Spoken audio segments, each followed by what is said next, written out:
robbed the rear. Look at Ty, makes a run back on the outside. I don't know if Kyle really expected that. And as they exit the corner, he had to move away from him right there.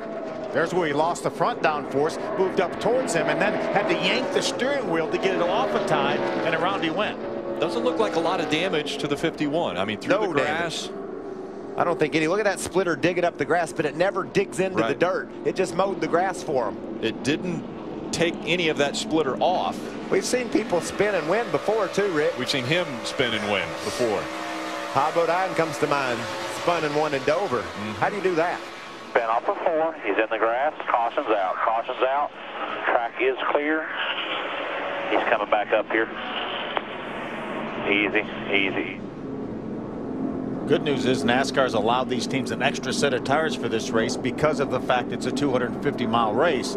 So he should be fine. He needs them. Right now he does. Gallagher here in the Truck Series. Way up the racetrack. Wow.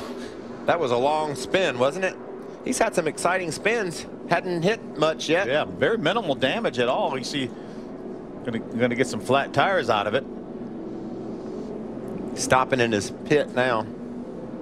Locked up the Goodyears.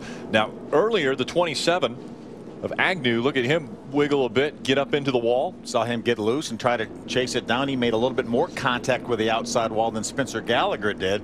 It looks like there's definitely a second groove there, Michael, but if you get above the second groove, look, maybe a little bit of some marbles up there.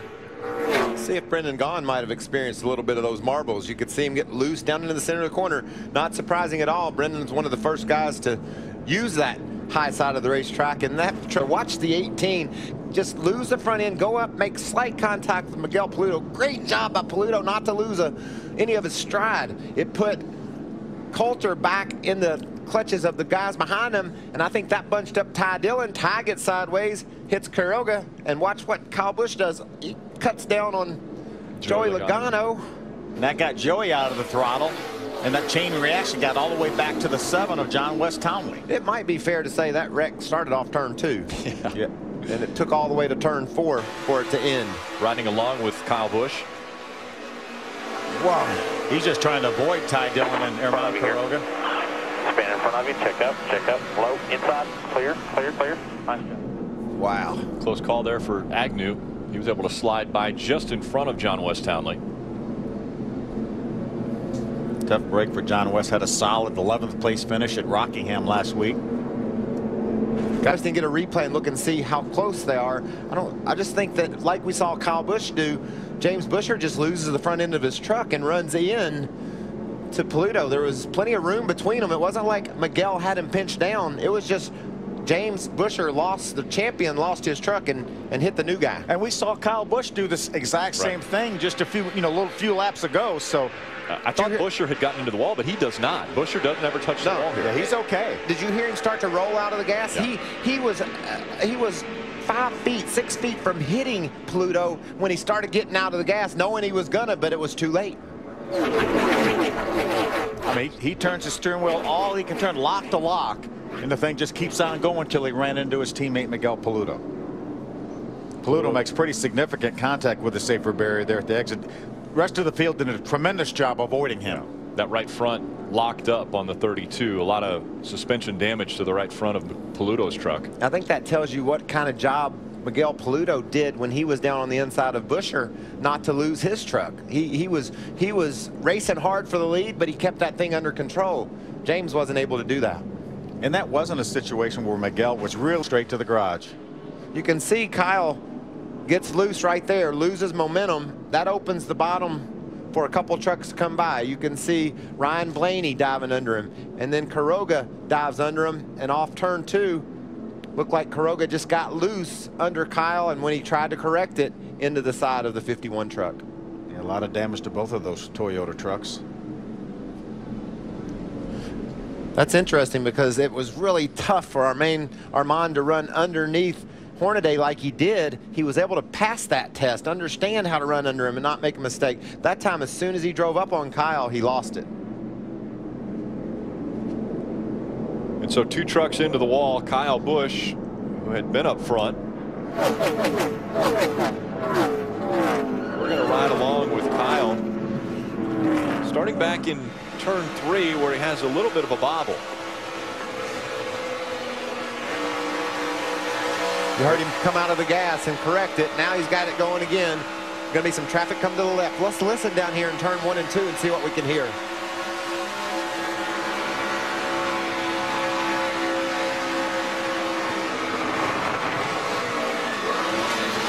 It was just a slight tap. That's all it took. We didn't even hear the contact. And Kyle pretty much ran that corner wide open. May have come out of the throttle just a little bit, but he had lost that momentum that allowed Ryan Blaney to go by and that allowed Herman to get up beside him. Pit road. Here's another view of it. They said he blew it right front, but looks like he just got loose down in the corner, and watch, overcorrects it and into the wall. Yeah, after he made contact with the wall, then the right front tire went down, but that was not what caused that. You see him get loose there on the inside of Spencer Gallagher. Just ran out of room. And this is James Michael Buscher's, Shelton. Yep, James Buscher's crew chief. We're going to be right at just it. outside the pit window right now, possibly. You see the 81 truck of David Starr, left front tire down on that car, or truck, excuse me. Oh. And Spencer Gallagher comes in there, obviously not aware of the fact that the 81 was slow on the high side and ran on the back of him. His grip in the front of the truck and almost wiped out the front of the field. Here's Newberry. He gets into the 13, into the wall he goes. He got loose on the inside. There comes the 99 of Watch Brian this truck, Silas. bam, up in the air when he hits that outside wall. All 4 tires up off the racetrack when Todd made contact. Watch slow motion here. Great camera angle, guys. Watch this thing fling into that outside wall. And that was a hard hit by the 99 of Brian Silas, but all 4 tires up off the racetrack. Brendan Newberry, right side of your screen, already into the outside wall. Brendan just lost that truck underneath the 13, got into it. We've seen that before earlier in this race. Wow. Big contact and then the hard hit into the wall once again. Most of the stuff that he had to take that hard hit from when he hit with the left front, Brian Silas had already tore a lot of it off. So that's a real tough blow when you hit the wall with a damaged truck. With all the safety workers out on the track cleaning up the debris, NASCAR is going to stop the field before the start-finish line. I like this move. We've had a lot of wrecks, a lot of cautions, but a lot of excitement. NASCAR is going to give us some more time to settle this baby. A lot of laps left, a lot of action still ahead of us. Again, he's not going to lose that much track position. There's a view of Jennings. Gets a little bit loose through the center of the corner there. Does a nice job keeping that truck from sliding up into the outside wall. The spin looked a whole lot like we saw Jeff Gordon do yesterday in qualifying. Just started spinning around really early in the corner. But Jennings does a nice job of driving it all the way off turn 4. Obviously off turn 2, the wall comes up sooner. You got a dog leg off 4, and that was the difference between him hitting the wall and not. There's Jeb Burton in the Ford truck, has to chase that truck up the hill. Does a nice job gathering that truck in before he makes contact with the outside wall. We saw him do that a few laps before when he was racing up for the lead. And right front down for Jeb Burton. There's Jeb, he's already into the spin. He's going to make slight contact with the outside wall. That won't really hurt anything, I don't think. I'm worried about that nose. I guess when he slides off the track, maybe it... There's Dakota Armstrong, the white hooded Chevrolet getting by. Dakota got the free pass last time. Look at this Here's move Matt back. Crafton. Look at this run he gets. Going to clear them both by the time they get to turn 3. Looks like Bubba got a little bit loose there on the inside of Coulter. Wisely backed off, and another shot of the run that Matt Crafton gets all that momentum headed down towards turn 3.